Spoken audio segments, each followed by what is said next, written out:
एक समय की बात है। रामपुर नाम के एक छोटे से गांव में हरियाली से घिरा एक छोटा सा कच्चा घर था। उसी घर में किसान हरिदास अपने दो बेटों रघुवीर और मोहन के साथ रहता था। सुबह का समय था। सूरज की पहली किरण खेतों पर पड़ रही थी।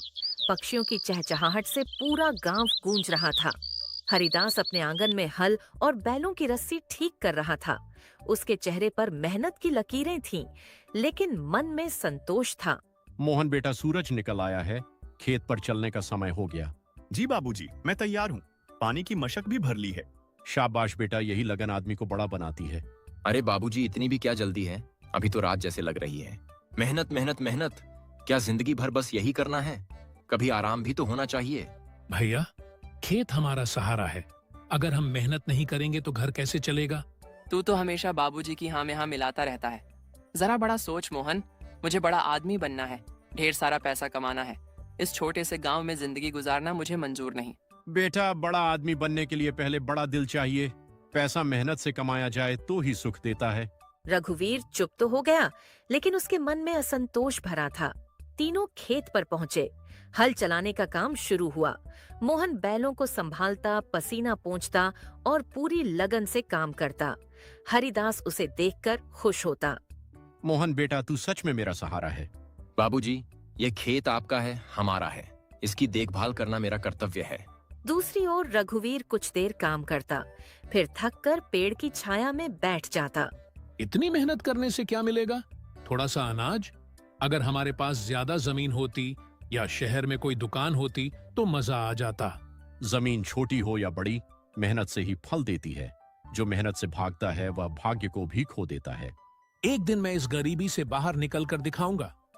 शाम को जब वे घर लौटे तो रास्ते में एक बूढ़ी अम्मा दिखाई दी। उनके सिर पर लकड़ियों का भारी गट्ठर था। वे थक कर बैठ गई थीं। अम्मा, दीजिए मैं उठाकर आपके घर तक छोड़ दूं। बेटा, ऊपर वाला तुझे खुश रखे। मोहन, तू हर किसी की मदद करता रहता है, इससे क्या फायदा? भैया, दूसरों की मदद करने से मन को सुकून मिलता है। बाबूजी हमेशा कहते हैं, नेकी का फल जरूर मिलता है। रघुवीर बेटा, इंसान की पहचान उसके कर्मों से होती है, धन से नहीं। रघुवीर ने हल्की मुस्कान दी, लेकिन उसके मन में अब भी धन पाने की इच्छा जल रही थी। रात को तीनों एक साथ चूल्हे के पास बैठे खाना खा रहे थे। साधारण सी दाल और रोटी थी। कब तक हम यही सादा खाना खाएंगे? मुझे तो कभी कभी लगता है कि हमारी किस्मत ही खराब है। किस्मत मेहनत से बनती है बेटा। ऊपर वाले ने हमें दो हाथ दिए हैं, वही हमारी सबसे बड़ी दौलत है। अगर सच में ऐसा हुआ तो मैं मान जाऊंगा कि मेहनत ही सबसे बड़ी ताकत है। इस तरह उस छोटे से घर में तीन अलग अलग सोच साथ रहती थीं। एक थी पिता की सच्चाई और अनुभव, दूसरी थी मोहन की मेहनत और दया, और तीसरी थी रघुवीर की लालसा और बेचैनी। समय बीतता गया। मेहनत और दिनचर्या के बीच जिंदगी चल रही थी, लेकिन एक दिन अचानक सब कुछ बदल गया। सुबह सुबह रामपुर में ठंडी हवा चल रही थी। मोहन हमेशा की तरह जल्दी उठ गया, लेकिन आज घर में अजीब सी खामोशी थी। मोहन ने देखा, हरिदास खाट पर लेटे हैं और उनका चेहरा पीला पड़ गया है। बाबूजी, क्या हुआ? आपकी तबीयत ठीक नहीं लग रही। कुछ नहीं बेटा, बस शरीर साथ नहीं दे रहा। मोहन तुरंत पानी लेकर आया। रघुवीर भी शोर सुनकर बाहर आया। क्या हुआ बाबूजी को? भैया, लगता है बुखार है। मैं वैद्य जी को बुलाकर लाता हूँ। मोहन दौड़कर गांव के वैद्य को ले आया। वैद्य ने नाड़ी देखी, दवा दी और गंभीर स्वर में कहा, इनका ध्यान रखना, अब इन्हें ज्यादा मेहनत नहीं करनी चाहिए। यह सुनकर दोनों भाई चुप हो गए। पहली बार उन्हें लगा कि उनके मजबूत पिता भी कमजोर हो सकते हैं। दिन बीतते गए। हरिदास की तबीयत सुधरने के बजाय और बिगड़ने लगी। अब वे खेत नहीं जा पाते थे। खाट पर लेटे लेटे ही बेटे को काम समझाते। एक शाम हरिदास ने दोनों बेटों को अपने पास बुलाया। उनकी आवाज धीमी थी, लेकिन शब्दों में गहराई थी। रघुवीर, मोहन, मेरे पास बैठो। बेटा, जिंदगी का भरोसा नहीं। मैंने जो कुछ कमाया वह तुम्हारे लिए है। बस एक छोटा सा खेत और ये घर, यही हमारी पूंजी है। मोहन की आंखें भर आईं। बाबूजी, आप ठीक हो जाएंगे, ऐसी बातें मत कीजिए। हर जन्म लेने वाला एक दिन जाता जरूर है बेटा, ये संसार का नियम है। रघुवीर चुप था, लेकिन उसके मन में हलचल थी। बाबूजी, मैं वचन देता हूँ, मैं भैया का साथ कभी नहीं छोड़ूंगा। मैं चाहता हूं कि तुम दोनों मिलकर रहो। खेत को बांटना मत, साथ मिलकर मेहनत करना। याद रखना, भाईचारा सबसे बड़ी ताकत है। और तू रघुवीर? जी बाबूजी, मैं भी कोशिश करूंगा। कोशिश नहीं, वचन दे बेटा। वचन देता हूँ। उस रात आकाश में बादल छाए हुए थे, घर में सन्नाटा था। हरिदास ने मोहन का हाथ पकड़ा। बेटा, मेहनत से कभी मत भागना, और रघुवीर का ख्याल रखना। उसका दिल बुरा नहीं, बस समझ कम है। बाबूजी, हरिदास ने फिर रघुवीर को बुलाया। रघुवीर, धन के पीछे मत भागना, सच्चाई और परिवार को मत खोना। मुझे माफ कर दीजिए बाबूजी, अगर कभी मैंने आपकी बात नहीं मानी। और धीरे धीरे उनकी सांसें थम गईं। घर में मातम छा गया। अब घर में खालीपन था। एक शाम रघुवीर ने गंभीर स्वर में कहा, मोहन, अब हमें संपत्ति का बंटवारा कर लेना चाहिए। भैया, अभी बाबूजी को गए कुछ ही दिन हुए हैं। मैं जानता हूँ, लेकिन जिंदगी आगे बढ़ती है। अगर हम अलग अलग जिम्मेदारी संभालेंगे तो बेहतर रहेगा। भैया, बाबूजी ने कहा था कि खेत को मत बांटना। वह उनकी इच्छा थी, लेकिन अब हालात अलग हैं। मैं बड़ा हूँ, मुझे अपना हिस्सा चाहिए। अगर यही आपकी इच्छा है तो मुझे मंजूर है। आप जो सही समझें वही कीजिए। गांव के मुखिया को बुलाया गया। जमीन नापी गई। रघुवीर ने चालाकी से उपजाऊ और सिंचाई वाले हिस्से को अपने नाम करवा लिया। मोहन को दूर का छोटा और बंजर खेत मिला। मोहन, तुम्हें कोई आपत्ति तो नहीं? नहीं काका, मुझे मेहनत पर भरोसा है। रघुवीर ने राहत की सांस ली, लेकिन मन के किसी कोने में अपराध बोध भी था। रात को जब दोनों अपने अपने हिस्से के बारे में सोच रहे थे, तो घर में अजीब सी दूरी आ गई थी। हाँ, घर तो एक ही रहेगा, लेकिन दोनों के बीच एक अदृश्य दीवार खड़ी हो चुकी थी। भैया, हम अलग खेत में काम करेंगे, लेकिन घर तो एक ही रहेगा ना? बाबूजी, मैं आपका वचन निभाऊंगा। अब मुझे साबित करना है कि मैं सही था। बंटवारे के कुछ ही दिनों बाद मोहन अपने हिस्से के खेत को देखने गया। खेत गांव से थोड़ा दूर था। जमीन खड़ी और फटी हुई थी। जगह जगह पत्थर और झाड़ियां उगी थीं। मोहन ने गहरी सांस ली। तो यही है मेरी किस्मत। बाबूजी, आपने कहा था मेहनत से भागना मत। मैं हार नहीं मानूंगा। भैया, जमीन चाहे जैसी हो, अगर हम उसे अपना समझकर मेहनत करें तो वह फल जरूर देती है। अगले ही दिन सूरज निकलने से पहले मोहन अपने खेत पर पहुंच गया। हाथ में कुदाल और फावड़ा था। पहले इन पत्थरों को हटाना होगा, फिर मिट्टी को नरम बनाना होगा। वह घंटों झुक झुक कर पत्थर निकालता रहा। पसीना उसके माथे से टपक रहा था। दोपहर तक वह थक चुका था। तभी गांव के बुजुर्ग रामू काका वहां से गुजरे। रामू काका, अरे मोहन, इस बंजर जमीन में क्या ढूंढ रहा है? काका, उम्मीद बो रहा हूँ। अगर सच में मेहनत करेगा तो ये जमीन भी तेरे साथ देगी। मिट्टी में गोबर और खाद डालना, पानी का इंतजाम करना, धीरे धीरे सुधार होगा। धन्यवाद काका, आपकी सलाह ही मेरी ताकत है। अगले कई हफ्तों तक मोहन रोज सुबह शाम खेत पर काम करता। वह गांव के घरों से गोबर इकट्ठा करता, खाद बनाता और मिट्टी में मिलाता। कभी वह तालाब से पानी भरकर लाता, कभी नहर से छोटी नाली बनाकर पानी खेत तक पहुंचाने की कोशिश करता। एक दिन रघुवीर उसे पानी की मशक ढोते देख बोला, इतनी मेहनत क्यों कर रहा है? आखिर मिलेगा क्या? भैया, आज मेहनत है, कल फसल होगी। कुछ समय बाद आसमान में बादल छाए। पहली बारिश की बूंदें जमीन पर गिरीं। मोहन खेत में खड़ा होकर बारिश में भीग रहा था। अब मेरी मेहनत रंग लाएगी। बारिश के बाद मिट्टी थोड़ी नरम हो गई। मोहन ने बीज बोए, चना और गेहूं। हर रोज वह पौधों को देखने आता। छोटे छोटे अंकुर मिट्टी से बाहर झांकने लगे। मोहन खुशी से चिल्लाया। रामू काका ने दूर से देखा और बोले, शाबाश बेटा, तेरी लगन ने कमाल कर दिया। कुछ महीनों बाद वही बंजर जमीन हरे भरे पौधों से भर गई। खेत लहलहाने लगा।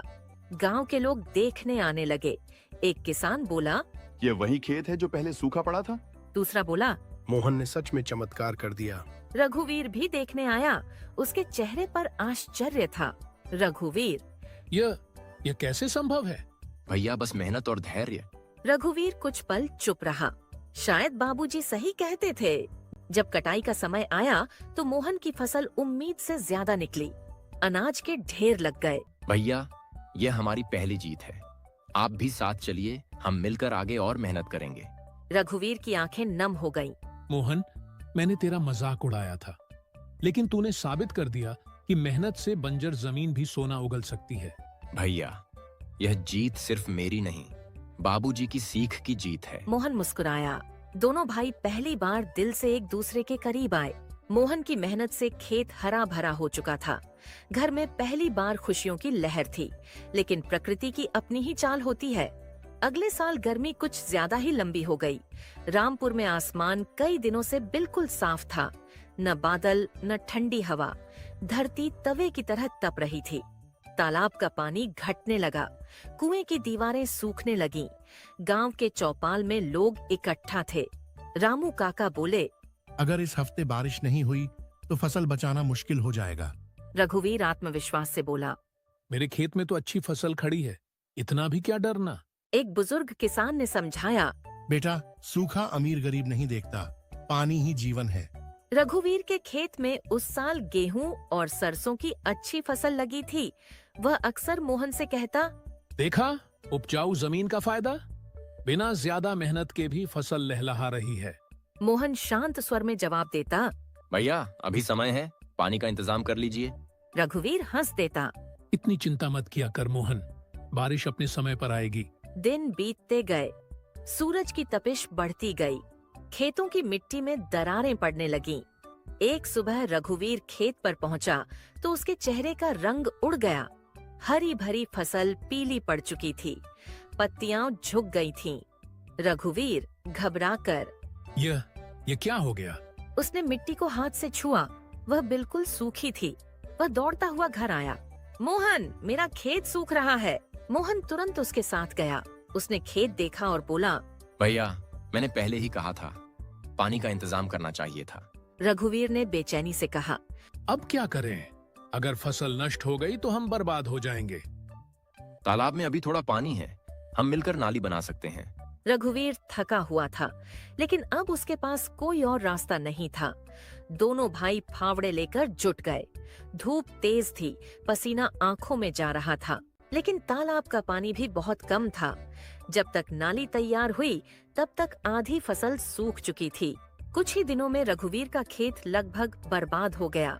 गांव वाले सहानुभूति से बोले, रघुवीर, हमने कहा था ना, पानी का इंतजाम पहले करना चाहिए था।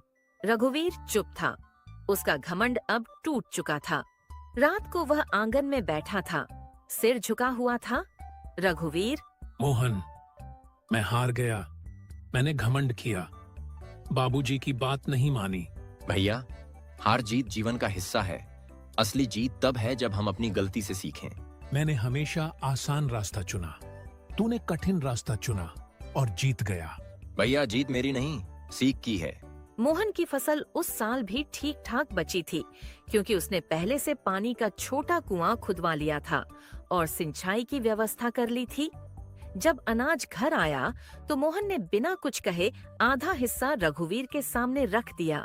रघुवीर चौंक गया। ये क्या कर रहा है? मोहन बोला, भैया, ये घर हम दोनों का है, सुख दुख भी साझा होंगे। मैंने तुझे कभी समझा ही नहीं। उस दिन पहली बार रघुवीर ने सच्चे दिल से अपने छोटे भाई को गले लगा लिया। सूखे के संकट के बाद दोनों भाइयों के रिश्ते में मिठास आ गई थी। रघुवीर अब पहले जैसा घमंडी नहीं रहा था। वह सुबह जल्दी उठता, मोहन के साथ खेत जाता और हर काम में हाथ बंटाता। धीरे धीरे मेहनत रंग लाई। दोनों के खेत फिर से लहलहाने लगे। गांव में उनकी मिसाल दी जाने लगी। इसी बीच एक दिन रामपुर में एक अजनबी आया। वह साफ सुथरे कपड़े पहने था, सिर पर पगड़ी और हाथ में चमड़े का बस्ता था। गांव के चौपाल पर उसने ऊंची आवाज में कहा, मेरा नाम सेठ गिरधारी लाल है, मैं शहर से आया हूँ, मुझे यहाँ की जमीन पसंद आई है। गांव वाले एक दूसरे को देखने लगे। सेठ ने आगे कहा, मैं यहाँ की उपजाऊ जमीन खरीदना चाहता हूँ, जो भी बेचना चाहे उसे मुंह मांगी कीमत दूंगा। कुछ ही देर में सेठ को पता चला कि गांव में सबसे अच्छी फसल इस बार रघुवीर और मोहन की है। वह सीधे उनके घर पहुंचा। सेठ मुस्कुराते हुए, भाइयों, सुना है तुम्हारी जमीन बहुत उपजाऊ है, मैं उसे खरीदना चाहता हूँ। खरीदना चाहते हैं? क्यों? मैं यहाँ एक बड़ा गोदाम और मिल बनाना चाहता हूँ। तुम दोनों को शहर में पक्का मकान, ढेर सारा पैसा और आराम की जिंदगी दूंगा। रघुवीर के मन में हलचल हुई।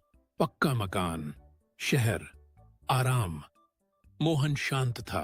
सेठ जी, ये जमीन हमारे पिता की निशानी है। निशानी से पेट नहीं भरता बेटा, पैसे से सब कुछ मिलता है। मोहन, सोचो तो सही, अगर हम जमीन बेच दें तो शहर में बड़ा घर होगा, अब मेहनत भी नहीं करनी पड़ेगी। भैया, क्या बाबूजी यही चाहते थे? याद है बाबूजी कहते थे, जमीन माँ के समान होती है, उसे कभी मत छोड़ना। लेकिन पैसा भी तो जरूरी है। जरूरी है, पर मेहनत से कमाया हुआ। अगर हम सब बेच देंगे तो पहचान क्या रहेगी? अगले दिन सेठ फिर आया। मैं कीमत और बढ़ा देता हूँ, इतना धन दूंगा कि 7 पीढ़ियां आराम से खाएंगी। मोहन तो भोला है, लेकिन तुम समझदार हो। सोचो, बिना मेहनत के इतना धन कौन छोड़ता है? ये सुनकर रघुवीर के अंदर पुराना लालच जागने लगा। वह बोला, हमें सोचने का समय दीजिए। शाम को दोनों भाई खेत पर बैठे थे। हवा धीरे धीरे बह रही थी। गेहूं की बालियां लहरा रही थीं। मोहन ने मिट्टी उठाकर हाथ में ली। भैया, ये वही जमीन है जिसने सूखे में भी हमें संभाला। क्या हम इसे छोड़ सकते हैं? रघुवीर की आंखों के सामने पिता का चेहरा आ गया। रघुवीर ने गहरी सांस ली। मोहन, इस बार मैं लालच में नहीं आऊंगा, जमीन नहीं बेचेंगे। अगले दिन सेठ फिर आया। सेठ, तो क्या सोचा? रघुवीर ने दृढ़ स्वर में कहा। सेठ जी, हम अपनी जमीन नहीं बेचेंगे। सेठ चौंका। इतना धन ठुकरा रहे हो? मोहन बोला। धन फिर कमाया जा सकता है, लेकिन पिता की विरासत नहीं। सेठ ने नाराज होकर कहा, तुम पछताओगे। अगर मेहनत हमारे साथ है तो हमें किसी बात का डर नहीं। सेठ गुस्से में वहां से चला गया। गांव के लोग यह सुनकर खुश हुए। रामू काका बोले, तुम दोनों ने सही फैसला किया। जिसने जमीन छोड़ी उसने जड़ें छोड़ दी। रघुवीर ने मुस्कुराकर मोहन से कहा, आज समझ आया, असली अमीरी पैसा नहीं, आत्मसम्मान और परिवार है। और मेहनत भैया, मेहनत सबसे बड़ी पूंजी है। दोनों भाई हंस पड़े। हवा में लहराती फसल मानो कह रही थी, जिस घर में प्रेम और परिश्रम हो वहाँ कभी कमी नहीं। लालच इंसान को गिरा सकता है, लेकिन सीख उसे उठा सकती है। भाईचारा और एकता सबसे बड़ी ताकत है। मेहनत और धैर्य से हर मुश्किल जीती जा सकती है। अपनी जड़ों और परिवार की विरासत को कभी मत छोड़ो।